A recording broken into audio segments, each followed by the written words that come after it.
নবীকে ভালোবাসেন তাদেরই তো দুইটা চোখের পানি আসবে রে বন্ধু।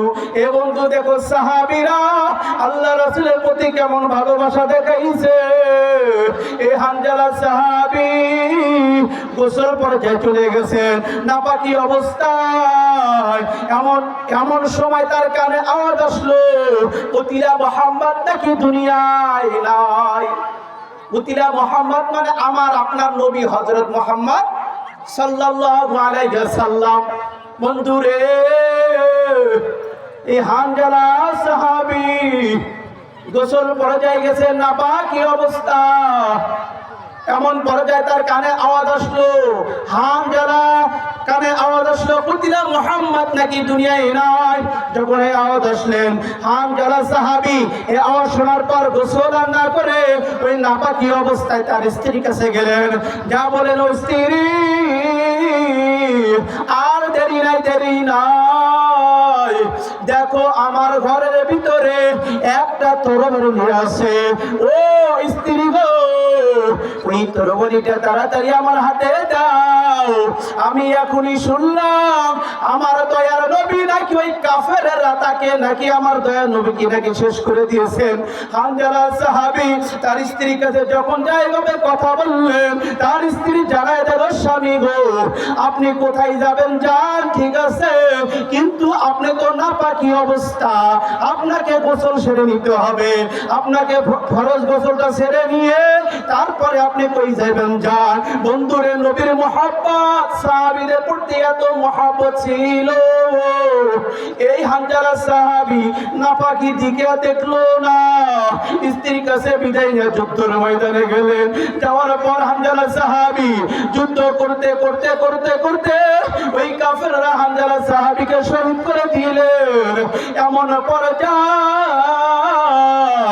আল্লাহ রাসূল যখন যুদ্ধের ময়দান শেষ হয়ে গেছে, আল্লাহ রাসূল বলতেছেন, সাহাবীরা যারা আমার পথে এসে শহীদ হয়ে গেলেন এই সাহাবীদেরকে এই লাশগুলো আমার সামনে নিয়ে আসো। তাদেরকে গোসল করানো হবে না, তাদেরকে ওই রকমই দাফন করা হবে। এমন পর্যায়ে হানজালার স্ত্রী, ও মারে যদি একটু চোখের পানি ফেলাইতে পারো, আজকাল মারা মনে করে নিজেরাই সব। দেখো রে মা, এই হানজালার স্ত্রী কেমন মহব্বত স্বামীর প্রতি ছিল।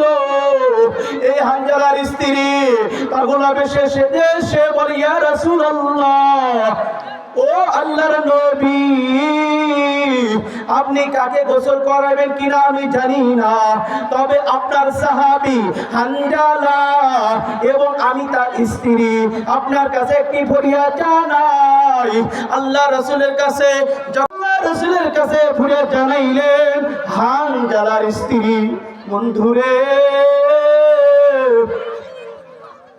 আল্লাহ রাসূলের কাছে ফরিয়াদ জানানোর পর আল্লাহ রাসূল বলতেছেন, ও হানজালার স্ত্রী, আমার হানজালা আমাকে কেমন মহব্বত করে, কেমন ভালোবাসে তার নমুনা পাইলাম আমি।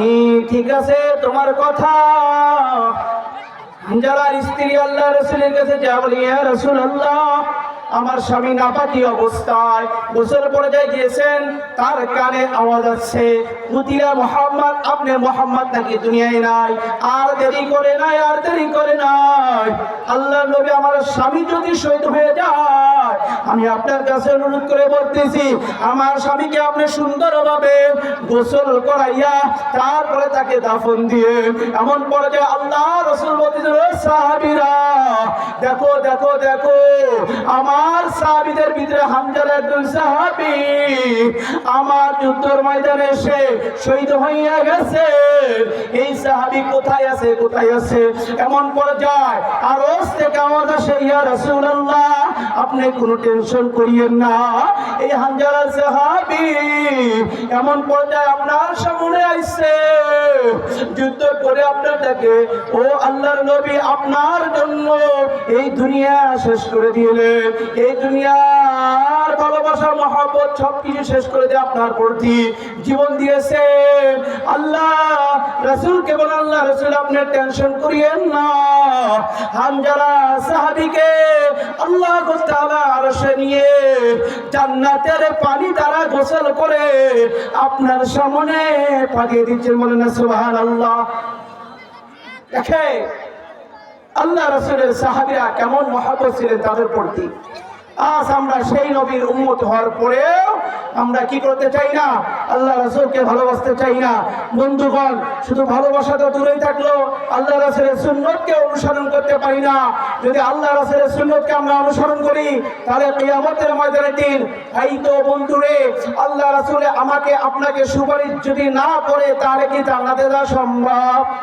কথা কন নাকি সম্ভব? কখনো সম্ভব নয়। আল্লাহ রাসূল যতক্ষণ পর্যন্ত আমাকে আপনাকে সুপারিশ করবেন না ততক্ষণ পর্যন্ত আমি আপনার জান্নাতে যাইতে পারবো না। বন্ধুগণ, আল্লাহ রাসূলের যদি মহব্বতের একজন বন্ধু হতে চাই, যে আল্লাহ রাসূলকে ভালোবাসতে চাই, তাহলে অবশ্যই আল্লাহ রাসূলের কিছু সুন্নতকে আমাদেরকে আঁকড়িয়ে ধরতে হবে কিনা? হবে কিনা? আমি একটি সামান্য বিষয় বলবো। আল্লাহ রাসূলের একটা সুন্নতের বিষয়, অনেক সুন্নত, আমি একটি সুন্নতের বিষয় আপনাদের সামনে তুলে ধরবো। সেটা হচ্ছে বর্তমান এখন আমরা মনে করি যে এইটা রাখলে জানি কি হয়। বন্ধুরে আমার আপনার গালে কত সুন্দর করে দেখেন আল্লাহ তাআলা সুন্দর একটা নির্ধারিত একটা দাড়ি দিয়েছেন, ঠিক কিনা? কথা বলেন ঠিক কিনা? আল্লাহ রাসূলের এই সুন্নতটা আমরা আঁকড়িয়ে ধরতে চাই না। যদি বলা হয় ভাই কি খবর, বয়স তো অনেক হয়ে গেছে, দাড়ি রাখতেন না কেন? ওই হুজুর এখনো বেটাকেই বিয়ে করাইলাম না, বেটিকে বিয়ে দিলাম না, নাতি